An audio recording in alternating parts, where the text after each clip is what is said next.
mountains, the Alps. You go to the southwest, you've got the Black Forest. You go up to the north, you've got the ocean, you've got different beaches, you've got like the islands, silt, and then you go over into the... Olá pessoal, sejam bem-vindos a mais um vídeo desse canal. Nós somos cidadãos do terceiro mundo e nesse canal nós reagimos e aprendemos sobre o primeiro mundo. Nesse vídeo nós vamos reagir a 8 coisas subestimadas sobre a vida na Alemanha. Portanto, aproveite a oportunidade e considere se inscrever em nosso canal. Clique no gostei, compartilhe esse vídeo e visite o nosso Instagram para fazer mais sugestões de conteúdos como esse. E agora, vamos para a reação. Okay, everyone knows about the things Germany is famous for being good at. Germany has great beer. Germany has great cars. Germany is really good at soccer, or they used to be. But in this video, I am going to talk about things about life in Germany that I think are underappreciated or underrated. So without further ado, let's get into it. The absolute vastness and rich history that is just commonplace in day-to-day life here in Germany. Right now I'm sitting on the steps of a church that's from the 12th century. And I feel like people that are from Germany really sort of take this for granted. And even I started to take it for granted after living here for a few years. I remember when I first came here, I was just awestruck by how old some of these buildings were and how much history there was on the things that I was walking around on. But you do get used to it. And it's only once I started to read some Ken Follett books like The Pillars of the Earth, which is about the making of a cathedral, that I really started to reappreciate just how crazy it is that there's this insane history all around us. This behind me here, the Kloster Kronborg, which is a former monastery, originated in 1078. It's over 1,000 years ago. So, and I feel like it's kind of taken for granted for and pretty underrated here in Germany. Isso é muito louco porque é uma visão muito diferente, né? Aqui a gente também acha que algumas coisas são antigas, tipo, de 100 anos atrás é muito, muito antigo pra gente, mas você chega na Europa e vê diversas coisas que são de 1000 anos atrás, então é muito louco. E engraçado porque ele é dos Estados Unidos, mas ele também acaba tendo esse choque também, assim como a gente acaba tendo aqui nos vídeos, né? This culture of when people buy a home, they buy a home for life. In the United States, I feel like there's this culture and attitude of people buying starter homes, which is a home that you're buying that you know you're not going to live in forever, that maybe you're actually going to only live in it for a couple of years. Whereas I feel like the idea of a starter home doesn't really, generally speaking, exist in Germany. When people are building or buying a house, they have the attitude and mindset that this is going to be my home for life. And I feel like the American mentality when it comes to home ownership is very stressful, and it kind of is a nice metaphor for American culture as a whole. It's always about, okay, leveling up, okay, what's next, leveling up, which I think is a very American mentality in a lot of aspects of life. So I feel like this mentality of this house being a home for life gives a person a sense of peace and security, whereas the American mentality when it comes to homes often is sort of a stressful one and one of anxiety and always leveling up and not settling and finding peace. So I think this idea and mentality that Germans have when it comes to homes is very underrated. Mas eu acho que isso pode estar muito relacionado também à questão, por exemplo, do governo. Eu realmente não sei como funciona, mas é porque os Estados Unidos não me parece que o governo lá tem uma preocupação social em relação à população. É coisa que a gente já viu muito nos países europeus. Então, não sei, eu acho que de alguma forma isso pode influenciar, né? Talvez na Europa ter uma casa seja vista como uma coisa tipo essencial, afinal é um lar, né, para você. E talvez nos Estados Unidos eles não vejam muito assim, já que eles têm essa questão de meritocracia, né? Não sei. Aqui no Brasil a gente adota isso também, mas isso está muito relacionado à questão também que o governo não dá um bom suporte para você conseguir comprar alguma coisa ou ter alguma coisa para você. Sim, é verdade, mas é muito interessante a gente perceber que na cultura nos Estados Unidos existe essa questão de você ter os méritos por aquilo que você faz. E talvez essa questão de você manter culturalmente o fato de que você ascender socialmente, você precisa ascender junto com os bens materiais. Então, isso, de certa forma, acaba fixando e muito na cultura dos Estados Unidos, que é muito diferente na Europa. As pessoas não veem as coisas da mesma maneira. Então, enquanto na Europa as coisas tendem a ser mais simples, nos Estados Unidos as coisas tendem a ser um pouco complexas. Behind China, Russia, and Brazil, Germany has the most neighboring countries bordering it in the world. And this is not something to be overlooked. The United States, we border Mexico and Canada. We do not have such close and easy access to other cultures. The fact that people grew up in Germany, in the heart of Europe, with access to 9 different countries on its border is really an incredible thing. Being able to drive 2 hours and be in France, drive 1 hour and be in Switzerland, or go east and drive and be in the Czech Republic, or up north to Denmark, it's a really valuable thing. I was just talking to a former teammate of mine on the Unicorns, and he talked about how, the first time he left Germany to go to a different country was probably before he could walk, and he'd been going to different countries in Europe that spoke different languages all growing up. The first time I went to a country that spoke a different language than mine was when I came to Germany in 2016. This is totally underappreciated by people that live in Germany and grew up with this. Very underrated. Now, the next point. Realmente é uma vantagem você ter vizinhos de outros países.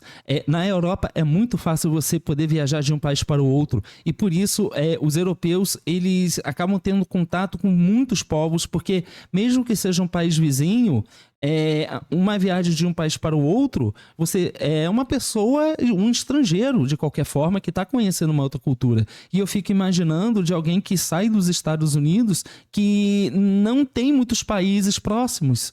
Então eu acredito que talvez seja um choque muito maior para alguém que vem dos Estados Unidos do que para nós do Brasil, por exemplo, justamente pelo fato de a gente também ter muitos vizinhos estrangeiros. The diversity of both the humans and the geography in Germany. This is a very underrated aspect of the country. When I first came to Germany, I just thought, oh yeah, German people, they're all the same. They're the same in the north, they're the same in the south. Germans are Germans are Germans. Now after living here, I am shocked that this is one country. Look at the map of the Holy Roman Empire. That is the diversity of different people and culture in Germany. It is still very alive and present today. I would honestly say that people in the southern Bavaria are much more culturally close to Austrians than they are culturally close to people up way far in the north of Germany. And I'd say these northern Germans that are way up near the border of Denmark, they're closer to Danes than they are to Bavarians in terms of culture. And so I feel like just this line that's drawn around Germany as the border for Germans is almost arbitrary, and there's just a wild range of diversity when it comes to people and cultures in Germany. Germans are very different across the country. And in going with that, there's also a diversity of landscape and geography that I think doesn't get talked about when people speak of Germany. Everyone just thinks, oh yeah, Germany looked the same all over. No, you go. Mas quem diz isso, meu Deus? Porque a gente olha os vídeos e parece que, na verdade, é muito, muito diverso, né? Porque a gente olha e tem muitos contrastes, né? De paisagens. Então, não tem como dizer que é tudo igual. Não tem. É uma beleza muito exuberante que a Alemanha tem. Go to southern Germany, you've got the mountains, the Alps. You go to the southwest, you've got the Black Forest. You go up to the north, you've got the ocean, you've got different beaches, you've got like the islands, Sylt. And then you go over into the east and you've got what they called Saxon Switzerland, which is basically this different type of landscape geography, rocky climbing areas. In the west again to the Rhine River Valley. I mean, there's just different types of landscapes and geography all over Germany, and it's got a wide array of landscapes that I think is very underrated. How walkable Germany is, and not just small towns here like Schwäbisch Hall, but also even some of the bigger cities, like even Stuttgart is so much more walkable than cities in the United States. And this is just a natural thing for people that grew up in Germany. Of course, yeah, the city is made for people, human beings, to walk around, not for cars. But I feel like it's a very underrated thing because it's just so normal. So how walkable cities, towns, and villages are. It's very underrated. Isso é algo que sempre que a gente reage aos vídeos na Europa, a gente se surpreende. Porque em muitos países da Europa, você transitar de um lugar para o outro não é tão complicado e difícil. As coisas que são um pouco distantes, o transporte público dá um bom suporte, mas a gente vê muitas situações em muitos países em que as pessoas simplesmente fazem tudo caminhando. Elas usam os próprios pés e mais nada além disso. Eu acho isso impressionante. É verdade, é fantástico, porque isso mostra realmente, né, que a cidade, as coisas, elas são feitas para as pessoas, né? E isso é uma coisa maravilhosa. So in Germany, when there is standstill traffic on the Autobahn, all the cars move off to the sides and create an alleyway in the middle of the road. This is known as a Rettungsgasse, which literally translates to rescue alley. And it's so that emergency vehicles can still get through easily and quickly when there's standstill parking lot style traffic. Now, of course, in these situations when there's such bad traffic, nobody's in a good mood, nobody's happy about that, but everybody knows and buys into this idea like, hey, I'm annoyed, it's horrible traffic, but I'm gonna move off to the side and we're gonna create this lane in the middle for emergency vehicles to take care of people if that needs to happen. We're not taught to do this in the United States, and I feel like it's underrated that people do this all the time without fail in Germany. Caramba, isso é fantástico. Yesterday I was on a walk and I saw a group of 4 really young children. They were maybe 3, 4 years old. And they were out riding little bikes and walking with each other. And I was waiting for a parent to come around the corner because obviously kids this young are not out riding their bikes and walking on their own. And I waited and then I realized there was no parent or adult with them. These are just 4 young little kids out enjoying the town, and it is totally normal and totally safe. This is something that you just really would not see in the United States, and to my American brain, it is still very shocking to just see young children roaming about on their own. I feel like this is an underrated aspect of life in Germany, that this is just able to be a totally normal and safe thing. É engraçado porque isso que ele fala contrasta muito com o que a gente ouve por aqui no Brasil, porque aqui no Brasil é criada uma imagem que nos Estados Unidos é tudo muito perfeito. Então, obviamente, você vai ver pessoas também falando sobre essa questão de crianças andarem sozinhas nos Estados Unidos, mas quando a gente pega um estadunidense, ele fala justamente ao contrário, né? Ele fala justamente outra coisa. E é interessante porque você olha para a Europa, você vê a Alemanha nesse aspecto e vê que realmente eles estão no nível acima nesse quesito. Porque não é o primeiro vídeo, a primeira pessoa que a gente vê falando sobre isso. Então, é uma coisa muito, muito boa e muito chocante ao mesmo tempo. Sim, e isso é uma coisa que, pelo que a gente pôde constatar nos vídeos que a gente reage, é algo que é muito comum em muitos países na Europa. E isso é muito importante porque a gente vê o nível de segurança que esses países oferecem. In Germany, you cannot drive a car until you're 18, but you can drink beer at 16. In the United States, you can drive a car at 16, but you can't drink beer until you're 21. It's very underrated that Germans do it this way. My dad worked in insurance for a long time, and so he knew the statistics about young drivers getting in accidents. All of us young kids getting our driver's license at 16, he knew there was a very high percentage chance that we would get in an accident in the first 12 months of having a driver's license at this age. And lo and behold, all 6 Alfieri kids got in some sort of accident at different levels within the first year of having the driver's license. Now, I don't know the German statistics off the top of my head, but I'm assuming that a smaller percentage of drivers in Germany get in an accident in the first year of having your license, just simply because your brain is slightly more developed at 18 than it is at 16. Driving a car is much more dangerous and such a greater responsibility than having a beer. And I feel like in the United States, we have it a little bit mixed up. We think driving a car is safer than drinking a beer. So I'm really a fan of how Germany handles these 2 topics at these different ages, and I think it's a very underrated aspect of life in Germany. German infrastructure.